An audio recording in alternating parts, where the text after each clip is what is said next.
13-year-old Gates was enrolled in the Lakeside Prep School where he wrote his first program. While in 8th grade, he developed an interest in programming the General Electric system in BASIC and was excused from classes to pursue it. Gates built his first program in the General Electric machine. He met Paul Allen at the school where they worked together to find bugs in the PDP-10 system belonging to Computer Center Corporation. Gates, Paul and 2 other students wrote a payroll program for information sciences in exchange for computer time and royalties. It created a lot of buzz when the entire school became aware of Gates's programming skills. 17 years old Gates started a venture called Trafodata with Paul to make traffic counters based on Intel 8008 processors. In 1973, he graduated as a National Merit Scholar and enrolled at Harvard College in the following autumn. Gates, however, did not have a study plan at Harvard and spent a lot of time using the computers.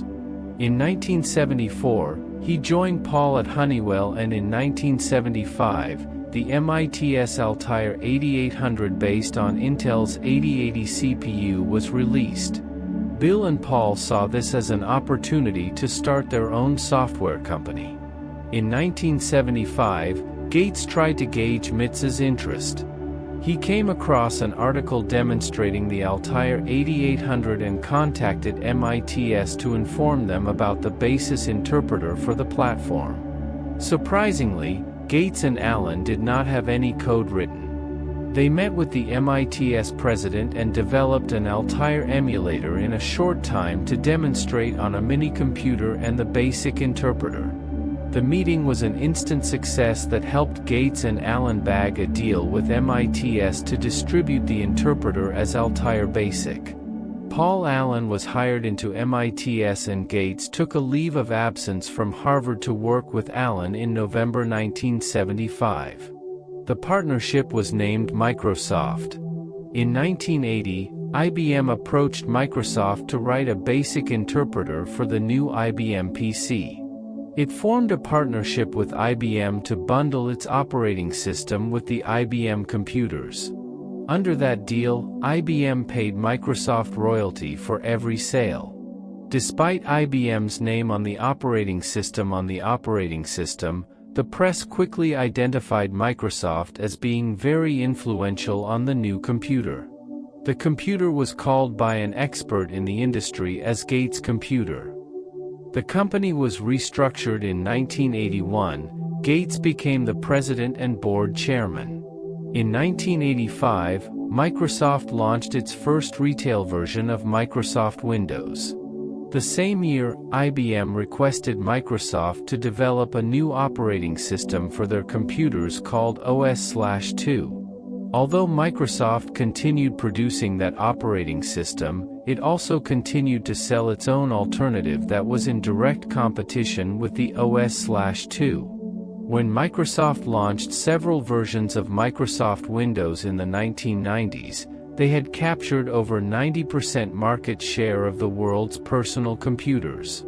In the future, Microsoft's partnership with IBM deteriorated due to creative differences. However, ever since, Microsoft has not looked back and went on to create a history within the software industry. When Bill and Paul Allen started Microsoft, their vision of a computer on every desktop and in every home seemed far-fetched to most people. Today, owing to Microsoft and several other companies, that vision has become a reality in various parts of the world, with personal technology becoming an integral part of society. In 2000, Microsoft launched its Windows 95, and in the same year, Gates established the charitable Bill and Melinda Gates Foundation. In 2001, he became the chief software architect of Microsoft after Steve Ballmer assumed the role of CEO. In 2008, when Microsoft launched the original Xbox, Gates quit his daily job at the company. In 2010, Bill Gates, Melinda Gates and Warren Buffett altogether launched The Giving Pledge. It was a commitment by the world's wealthiest people to dedicate most of their wealth to philanthropy. Most of Gates's time is spent on philanthropic activities and partaking in community projects. Bill Gates has co-founded several foundations. More than 80% of his wealth is pledged to the Giving Pledge charity upon his death.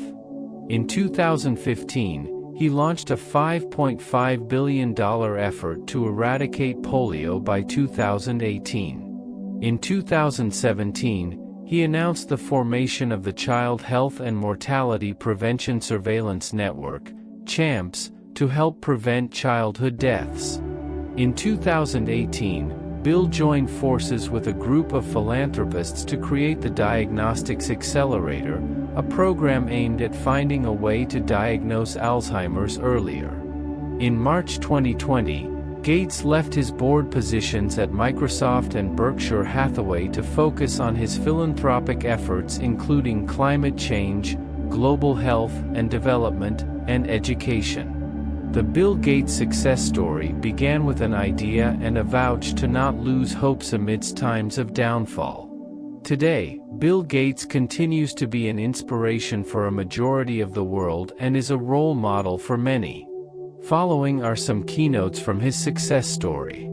Bill Gates is so popular because of his groundbreaking success in creating Microsoft, his role as a tech visionary, and his philanthropic work through the Bill and Melinda Gates Foundation. His success story continues to inspire millions worldwide.